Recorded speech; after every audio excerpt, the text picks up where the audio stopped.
Hey guys, Chris Dufala here. This is the Unpolished Rebuild, as we refer to it anyways. Um, Today is going to be talking about there's nobody coming to save you, right? Um, so there's a moment in almost every rebuild. It's not dramatic. There's no music playing, no big breakthrough. It's actually pretty quiet. It's the moment that you realize nobody's coming to save you. Not your friends, not your family, not the system, and the realization can be pretty terrifying. Strangely enough, it's also the moment that your life actually starts to change. Today, I want to talk about that moment because if you're in the middle of rebuilding your life, you've probably felt that, right? It starts with what? It starts with the collapse. It's what happened to me.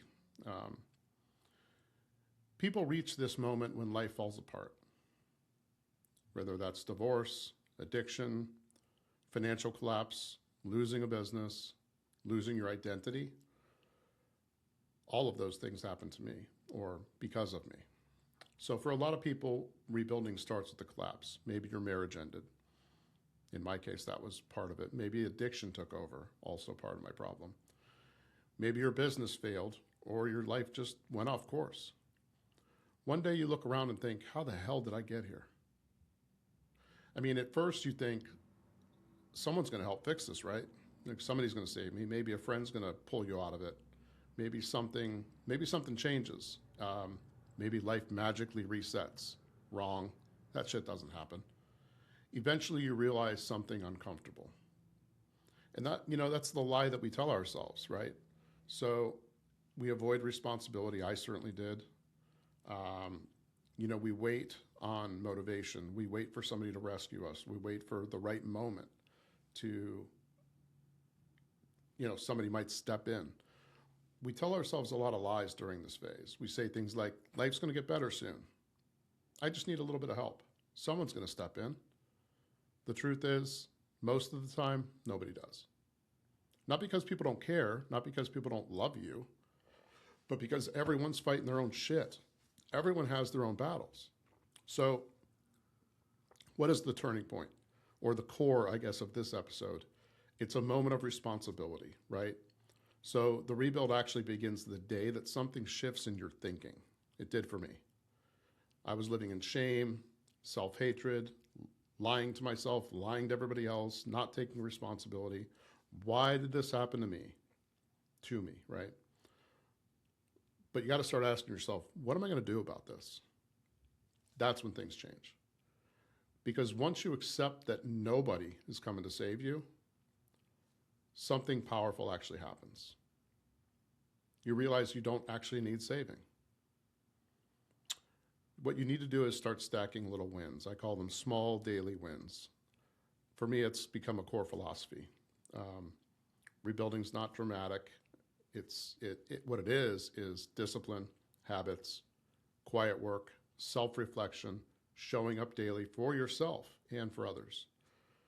Rebuilding life is not some big motivational moment. Tony Robbins isn't going to bust through your door.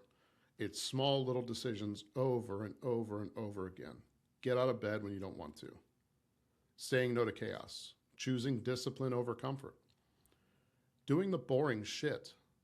And here's the part nobody talks about. It's really slow. I'm going to give you some examples at the end of this of how I fucked up. Most days it doesn't feel like progress. They're little small decisions that compound, right? Just like the stock market. It should be You should be very honest with yourself. Your lifestyle needs to change. Your priorities need to shift. One thing I didn't expect during my rebuild was how quiet life was going to get. I stopped living in chaos. I started to try to slowly build some discipline. I've never been super disciplined. Some people drift away, they go off course. Not everybody's comfortable watching you change, but that quiet phase is important. And it's also where the rebuild happens, okay? So this should feel hopeful to you.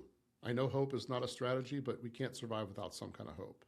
So if you're listening to this right now and life feels like it fell apart or is falling apart, I want you to hear this very clearly. You're not broken. You're not finished. You're just in the rebuild. You're probably at the very beginning of the rebuild. And yeah, nobody's coming to save you. It does not mean that you're alone, okay? It means the power to rebuild your life is in your hands. It starts with one small decision today. So I guess my question to you is, if you're in the middle of a rebuild or in the beginning of one even right now, what's one thing that you're going to do? One small thing that you're going to do today to affect your outcome? Drop me a comment down below. Shoot me a message. If you know anybody who's struggling, if you're struggling, I'm no therapist, far from it. But I've got, I've got 2 ears and 1 mouth, and I'm supposed to, God gave them to me to use in the proportion given, right?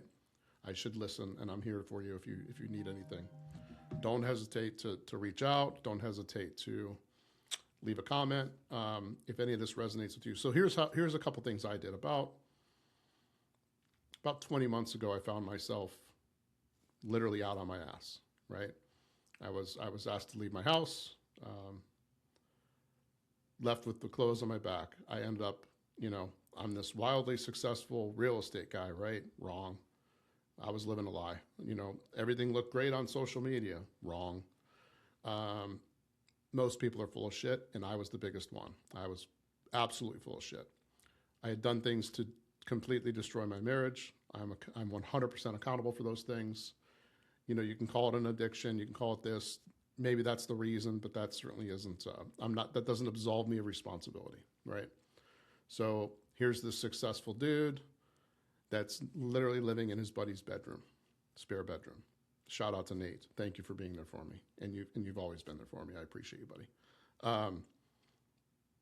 So I went through couples counseling to try to resurrect the marriage that I completely destroyed. And my wife at the time, my ex-wife now, she certainly didn't deserve the things that I did. It was not her fault. It was mine. There's something called a therapeutic disclosure. So they literally hook you up. They have you write out everything that you did wrong in your life, not just your marriage. And you get hooked up to a freaking lie detector test. I did it twice.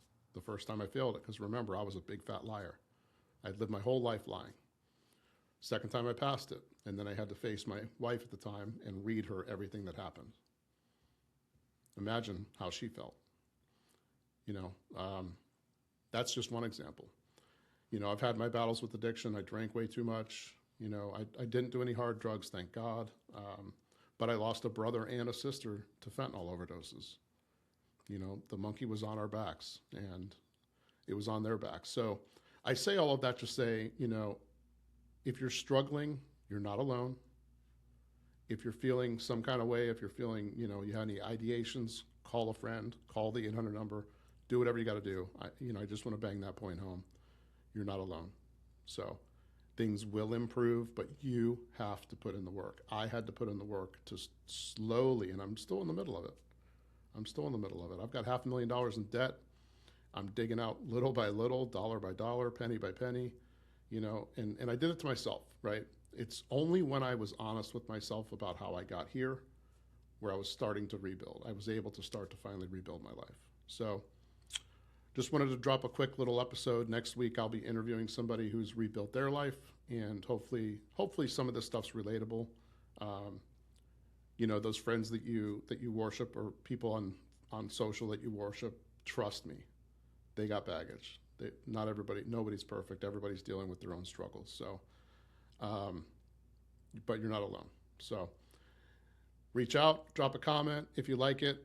If you want me to talk about a particular topic, I'm no expert, guys. I'm no expert. I'm just a knucklehead who grew up in a trailer park, was homeless at 16, living in my car, surfing on my friends' couches, and eventually went in the military so I can get 3 square meals a day, really. But I've been through some shit. Most of it I put myself through, right? Most of it was my own doing. So if nothing else, I'm relatable. I'm here for you, and make it a great day, guys. I hope if you're suffering, if you're in the middle of this, just know that you can rebuild brick by brick every day.